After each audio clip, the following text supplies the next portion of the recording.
No more Donald Trump mentions. Instead, we have the final short takes presenter for the evening, and that's Tina Nabatchi. And I I first met Tina when I was part of an invite-only DDC meeting, which Tina crashed.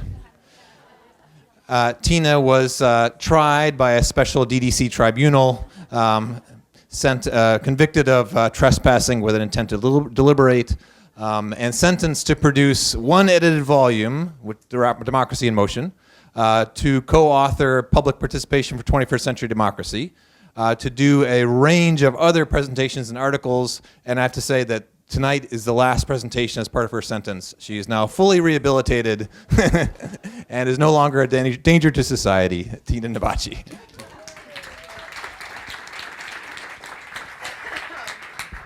Thanks, Matt. That was only slightly embarrassing. I appreciate that.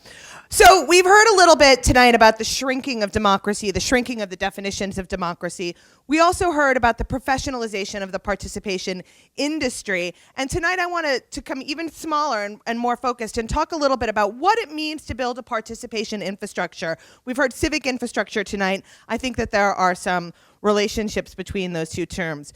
So first things first, I will define the term. So this all comes from work that Matt Leininger and I have done in the book, Public Participation for 21st Century Democracy. And we have decided that by participation infrastructure, we mean the laws, the processes, institutions, and associations that support opportunities, activities, and arenas where people can come together to connect, to solve problems, to make decisions, and be a part of community. And many of you in this room might be asking, well, why should we even be thinking about building a participation infrastructure? We heard that question from Caroline. It came up at our table. And I, being a good academic, will throw the question back out to you, but ask you a slightly different one. What problems do we have in our communities? Go ahead, shout them out. Poverty, inequality. This is a conference on democracy and participation, and as a benevolent dictator, I require all of you to participate. So what problems do we have in our communities? Racism, drug addiction, apathy, housing access. Yes, you're all right. We could go on and on and on and on and on listing the public problems that we have. And we believe that participation could help us address these and many other problems. But the fact of the matter is our participation infrastructure is weak. It is inefficient and it is outdated. It is simply not up to the task of helping citizens, communities, officials, leaders come together to address these problems in meaningful ways. And if you doubt this, let me show you what our most common form of participation in this country is. Right? How many of you have done this? How many of you love this? All the hands went down. And that's right, because 3 minutes at a microphone does not help us solve our problems. This default structure actually reinforces a lot of the inequalities and power disparities and other challenges we have in our communities. The agenda is preset by officials. There's no discussion outside the agenda. In fact, I recently heard that in Arizona, if there is a public meeting and a citizen makes a comment about an issue that is not on the agenda and the public official responds, he or she can be arrested for violation of sunshine laws, right? Absolutely. So these are oriented to getting comments on the records, but we have no idea how those comments are actually used. These processes have become increasingly easy to disrupt, and as I said before, they reinforce power disparities. Why do we need a better infrastructure? Because research tells us it is a good thing. It is a good thing beyond all of those normative benefits of democracy and participation. It is good for instrumental reasons. And we see in communities around the world where participation has been embedded, where it is sustained, where it is long-term, that there are all sorts of positive impacts. So how do we improve our participation infrastructure? Matt and I argue that there are 5 things we need to do. Give good process, think about thick and thin participation, empower and activate our leaders and networks, use the building blocks of participation, and provide systemic supports. I know this is a really sophisticated audience, so I'm going to go through these pretty quickly. First, we need to give good process. In fact, I think as a fundraiser for the next Frontiers conference, we should sell t-shirts that say, "I give good process." Who would buy that shirt?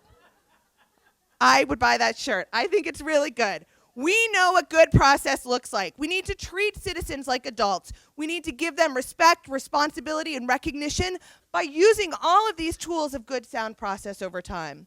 We also know that this happens in thick participation. By thick participation, I mean participation that empowers groups and can lead to effective problem solving. We know the assets of good, thick participation: proactive network-based recruitment, small groups with facilitated discussion, information sharing, and issue framing, decision-making, and action planning.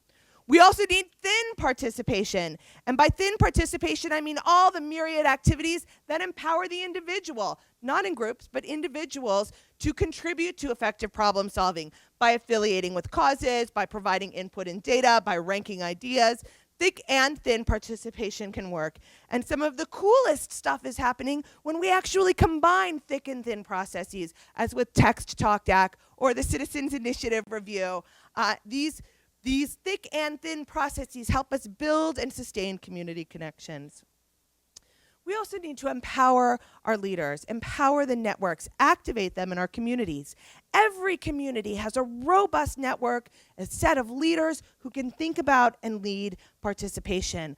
From elected officials, public servants, to our civic leaders, to the participation professionals, to our schools, colleges, nonprofits, media, unions, homeowner and neighborhood associations. Unfortunately, we are not using those networks and those leaders in good, robust ways. We also need to assemble participation building blocks, right? And this is trying to break down the nitty-gritty. Someone at our table said that more engagement is not necessarily better. Well, I agree with that. We need to give different types of engagement, different types of opportunities.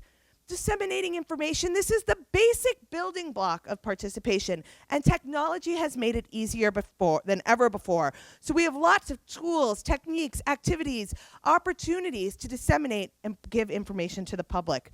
But information sharing has to be two ways, right? It can't just be out to the citizens. Citizens also have really important information that they need to share back to decision makers. And again, we have lots of tools, techniques for doing this.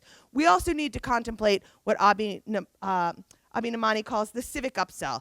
And that is that if people are willing to gather input, to send their input, give data, they may also be willing to engage in more robust forms of participation, like discussing and connecting. We know that the social aspects of participation are absolutely critical for building long-term relationships, and that these relationships are the key to embedding and sustaining participation infrastructures over time.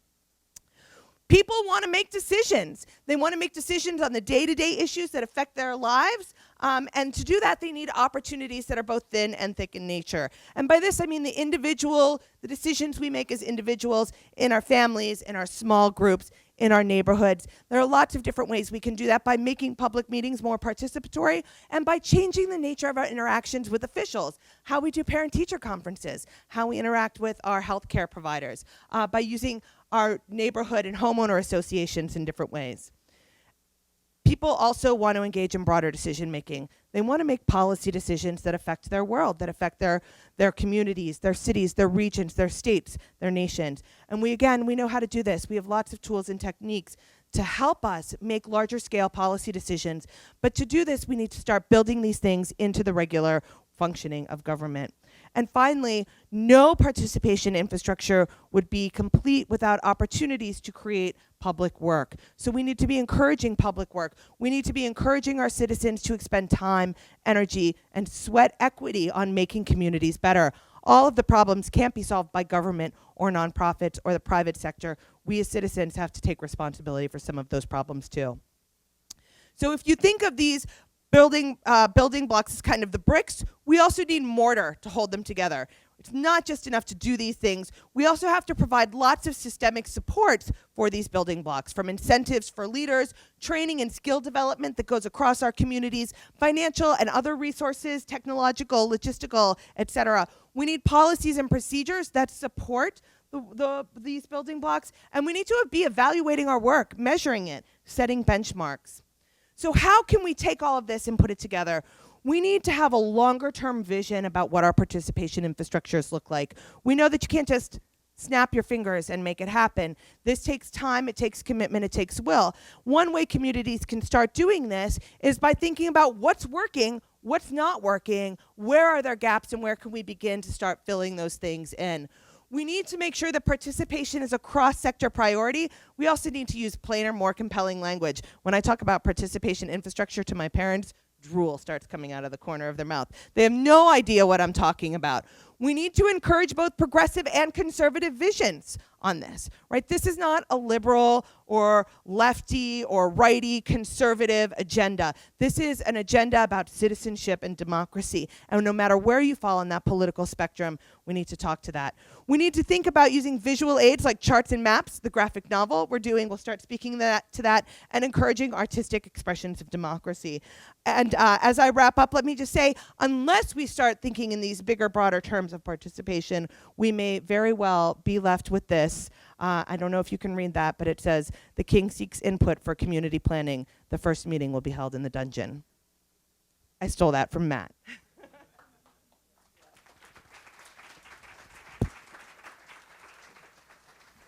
And I stole it from the students of the Chapel Hill News, so UNC student paper. So please feel free to continue the conversation tonight. We'll be continuing it over the next couple of days. If you have images that you want to contribute to the folders, particularly for the two newest categories we came up with tonight, inequality and immigration, please do so. The folders are editable, and you can download upload images into them that other people can see and add to.